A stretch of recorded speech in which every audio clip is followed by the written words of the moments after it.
मन व सलवा क्या था, इसकी हकीकत क्या थी, ये किस नबी की उम्मत पर और क्यों नाजिल हुआ? क्या मन व सलवा जन्नत से नाजिल शुदा खाना था या फिर अल्लाह ताला ने ये दोनों चीज़ें ज़मीन से ही पैदा की थी? मन व सलवा में किस जानवर का गोश्त खाने के लिए मिलता था? बनी इसराइल की कौम 40 बरस तक एक ही मैदान में क्यों भटकती रही?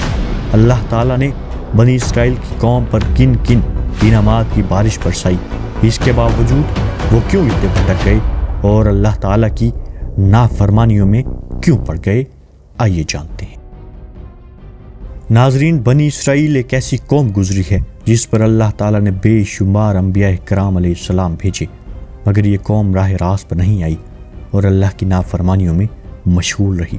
अल्लाह ताला ने बनी इसराइल पर बेशुमार इनामात की बरसात भी की, मगर वो राह रास्त पर नहीं गए। कुरान मजीद में सूरह बकरा की एक आयत में अल्लाह ताला इरशाद फरमाता है, और हमने तुम पर बादल का साया किया और तुम पर मन व सलवा उतारा और कह दिया कि हमारी दी हुई पाकीज़ा चीज़ें खाओ। और उन्होंने हम पर जुल्म नहीं किया, बल्कि अलबत्ता वो खुद अपने जानवरों पर जुल्म करते थे।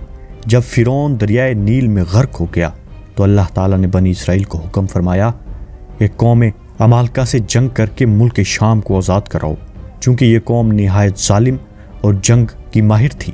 इसके बावजूद इन 6 लाख बनी इसराइलियों ने जंग से इनकार कर दिया और इस नाफरमानी की सज़ा मिली। वो 40 साल तक 27 मील के रकबे पर मुश्तमिल एक ही मैदान में भटकते रहे। वो लोग सामान उठाकर सारा दिन चलने के बाद रात एक ही जगह पर पहुंच जाते और जब सुबह होती तो वो वहीं मौजूद होते जहां से चले थे।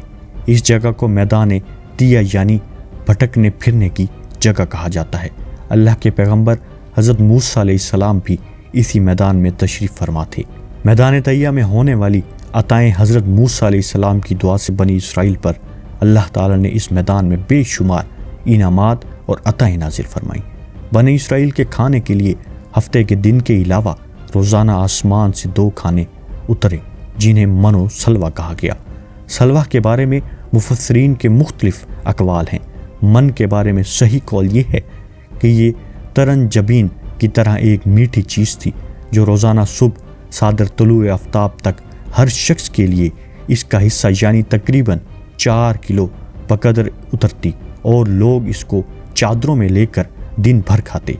बाद मुफस्सिरीन के नज़दीक मन से वो मुराद है वो तमाम चीज़ें हैं जो अल्लाह ताला ने अपने बंदों को किसी भी मुशक्क़त और काश्तकारी के बग़ैर अता करके इन पर एहसान फरमाया।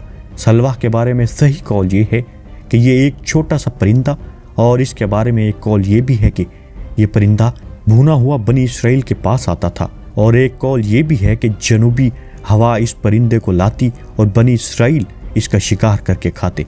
अल्लाह ताला ने कुरान मजीद में इरशाद फरमाया, और हमने तुम पर बादल का साया किया और तुम पर मन व सलवा उतारा और कह दिया कि हमारी दी हुई पाकीज़ा चीज़ें खाओ।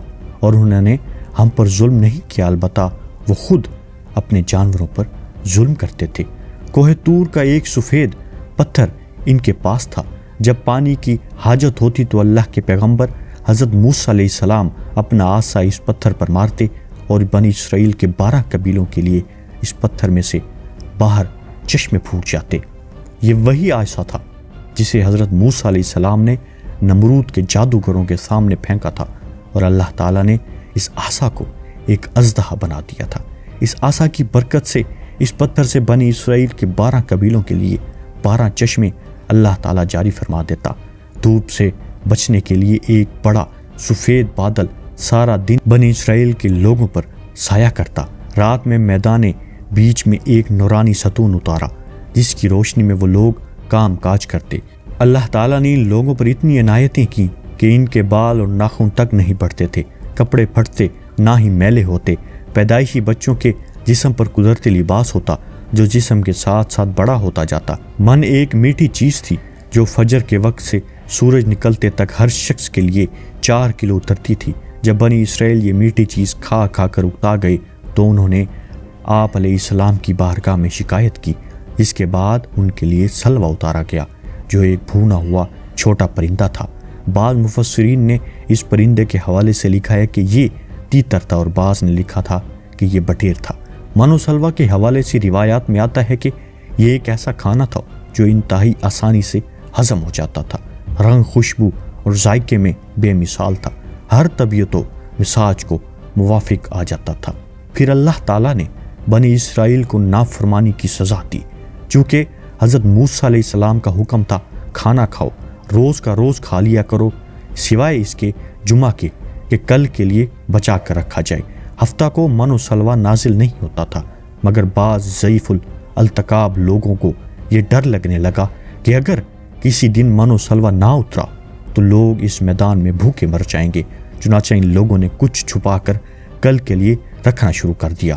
تو نبی کریم صلی اللہ علیہ وآلہ وسلم نے اس حوالے سے بڑی تفصیل سے بیان فرمایا کہ اللہ کے پیغمبر حضرت موسیٰ علیہ السلام کی قوم کی اس نافرمانی سے ایسی نحوست پھیل گئی کہ جو کچھ لوگوں نے کل کے لیے جمع کیا تھا وہ سب سڑ گیا اور آئندہ کے لیے اس کا اترنا بند ہو گیا۔ حضور نبی صلی اللہ علیہ وآلہ وسلم نے ارشاد فرمایا کہ اس لیے بنی اسرائیل کا نہ ہوتا تو نہ کھانا کبھی خراب ہوتا، نہ گوشت کبھی سڑتا، اور گوشت کا سڑنا اسی تاریخ سے شروع ہوا، ورنہ اس سے پہلے نہ کھانا خراب ہوتا تھا اور نہ ہی گوشت سڑتا تھا۔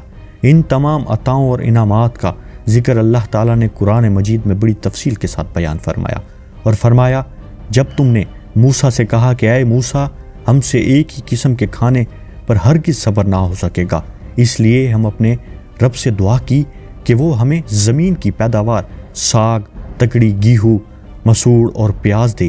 آپ نے فرمایا بہتر چیز کے بدلے ادنا چیز کو کیوں طلب کرتے ہو؟ اچھا شہر میں جاؤ، وہاں تمہاری چاہت کی یہ سب چیزیں ملیں گی۔ اور اللہ کا غضب لے کر وہ لوگ لوٹے کہ اس کے لیے اللہ تعالیٰ کی آیتوں کے ساتھ کفر کرتے تھے اور نبیوں کو ناحق قتل کرتے تھے۔ ان کی نافرمانیوں اور زیادتیوں کا نتیجہ یہی تھا۔